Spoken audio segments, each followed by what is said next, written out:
प्रभु ने मूसा से कहा, जो कनान देश में इजरायलियों को देने जा रहा हूँ, उसकी टोह लगाने के लिए आदमियों को भेजो, हर एक वंश से एक प्रतिष्ठित व्यक्ति को।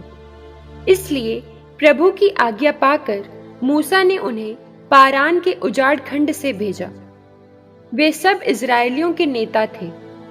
उनके नाम थे रूबेन के कुल के जक्कूर का पुत्र शम्मुआ, सिमोन कुल के होरी का पुत्र शाफाट, यूदा कुल के यफुन्ने का पुत्र कालेब, इस्साकार कुल के यूसुफ का पुत्र यिगार, एफ्राइम कुल के नून का पुत्र होशेया, बेन्यामीन कुल के राफू का पुत्र पलटी, जबुलोन कुल के सोदी का पुत्र गद्दिएल, मनस्से कुल के अर्थात यूसुफ के कुल के सूसी का पुत्र गद्दी, दान कुल के गमल्ली का पुत्र अम्मीएल, आशेर कुल के मिकाएल का पुत्र सतूर, नफ्ताली कुल के वापसी का पुत्र नहबी और गाद कुल के माकी का पुत्र गौवेल।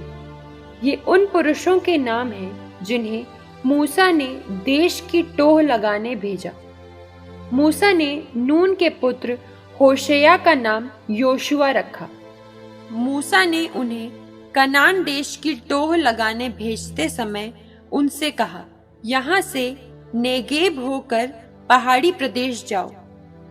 उस देश की स्थिति जांच कर देखो कि वहां के लोग बलवान हैं या निर्बल, उनकी संख्या अधिक है या कम, उनके देश की हालत अच्छी है या बुरी, वे नगर जिनमें वे रहते हैं कैसे हैं, परकोटे वाले हैं या नहीं, और वहां की भूमि कैसी है, उपजाऊ है या ऊसर, उसमें वन जंगल है या नहीं।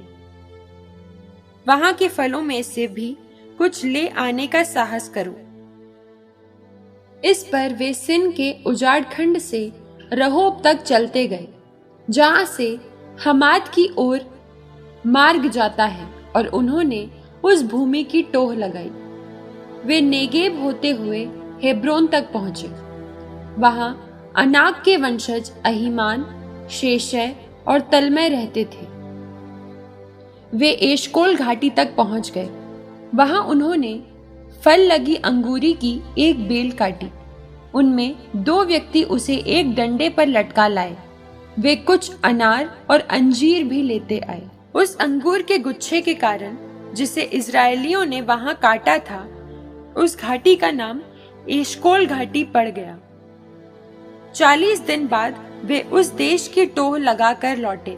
वे पारान की मरुभूमि के कादेश नामक स्थान पर मूसा, हारून और इजराइल के सारे समुदाय के पास आए।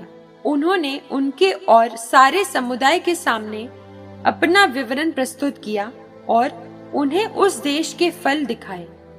उन्होंने मूसा से कहा, हम उस देश में गए जहां आपने हमें भेजा था। वहां दूध और मधु की नदियां बहती हैं। ये रहे वहां के फल।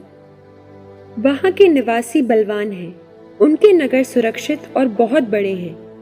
हमने वहां अनाक के वंशजों को भी देखा है। नेगेब प्रदेश में अमालेकी रहते हैं। पहाड़ी प्रदेश में हित्ती, यबूसी और अमोरी। समुद्र के किनारे और यरदन नदी के तट पर कनानी निवास करते हैं।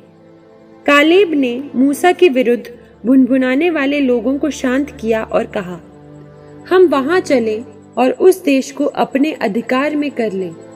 हम उसे जीतने में समर्थ हैं। किंतु जो व्यक्ति कालेब के साथ गए थे, वे बोले, हम उन लोगों का सामना नहीं कर सकते क्योंकि वे हमसे बलवान हैं।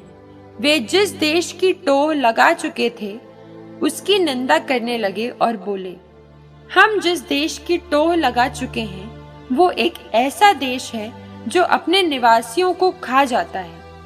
हमने जिन लोगों को वहां देखा है, वे सब बहुत लंबे कद के हैं। हमने वहां भीमकाय लोगों को भी देखा। अनाकी भीमकाय लोगों के वंशज हैं।